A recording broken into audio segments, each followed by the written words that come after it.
नमस्कार, पंगत तुमच्या आमच्यामध्ये तुमच्या सगळ्यांचं खूप खूप स्वागत करत आहे। आता पावसाचे दिवस आहेत, मस्त असं कांद्याची भजी खावीशी वाटते की नाही। तर मग आज मी तुम्हाला कुरकुरीत आणि टेस्टी अशी कांद्याची भजी दाखवणार आहे। तर चला सुरुवात करूया। कांद्याची भजी करण्यासाठी इथे मी 8 मोठे असे कांदे घेतले आहेत। ते कांदे आपल्याला उभे एकदम पातळ चिरून घ्यायचे आहेत। जेवढे तुम्ही कांदे पातळ चिराल तेवढी भजी जास्त कुरकुरीत होते। आता हाताच्या साहाय्याने हे सगळे चिरलेले कांदे आपल्याला वेगवेगळे सुट्टे करून घ्यायचे आहेत आणि त्या कांद्याच्या हिशोबाप्रमाणे आपल्याला मीठ कांद्याला चांगलं चोळून ठेवायचं आहे। आता मीठ लावलेले हे कांदे जवळजवळ आपल्याला 10 ते 15 मिनिटं साईडला ठेवायचं आहे, जेणेकरून त्याला एक्स्ट्राचं पाणी सुटेल। आता इथे तुम्ही बघू शकता पाणी त्याला सुटलेलं आहे। आता इथे मी 1 मूठ कोथिंबीर घेतली आहे, थोडीशी हळद, काश्मीरी लाल मिरची पावडर आणि त्यामध्ये क्रश केलेला ओवा ॲड करायचा आहे।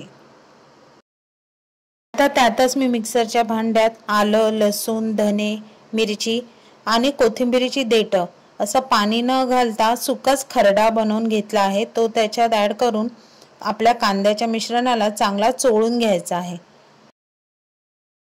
आता हे कांद्याचं मिश्रण चांगलं तयार झाल्यावर मी त्याच्यात 1 कप एवढा बेसन घेतला आहे।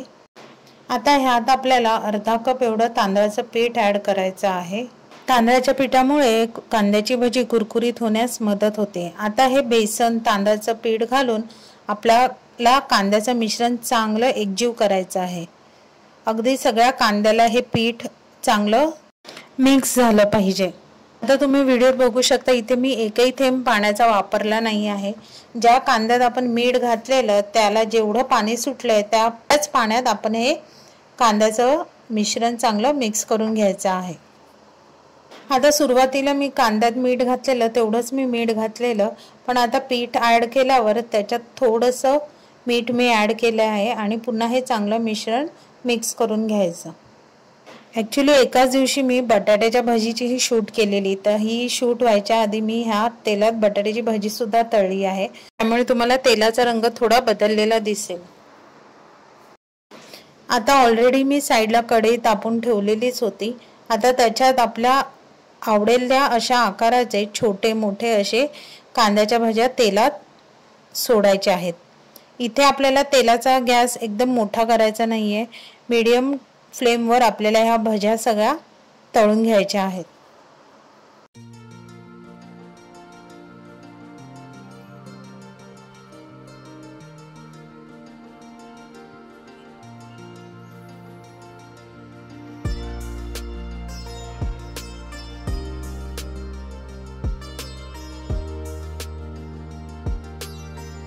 आता भज्यांना खालून सोनेरी रंग यायला लागला की चमच्याने आपल्याला त्या उलटपलट करून चांगल्या कुरकुरीत तळून घ्यायच्या आहेत।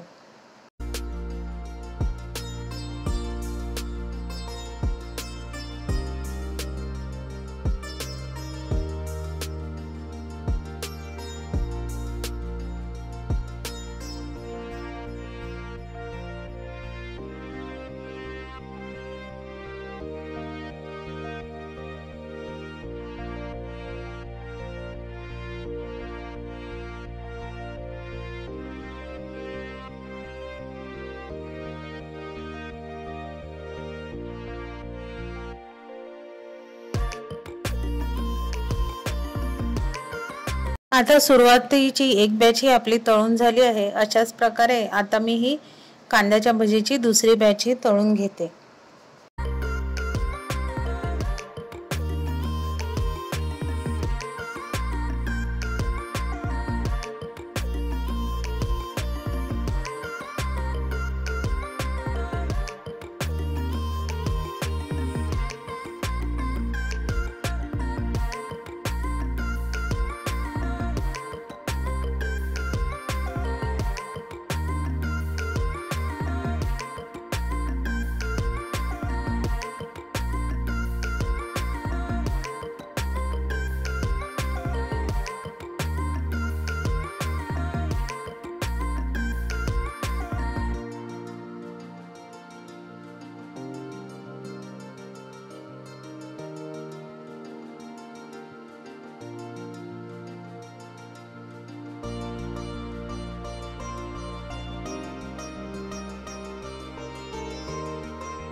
तर मग ही कांदा भाजीची रेसिपी तुम्हाला कशी वाटली ही मला कमेंट करून नक्की सांगा। रेसिपी आवडली तर रेसिपीला लाईक करा, शेअर करा।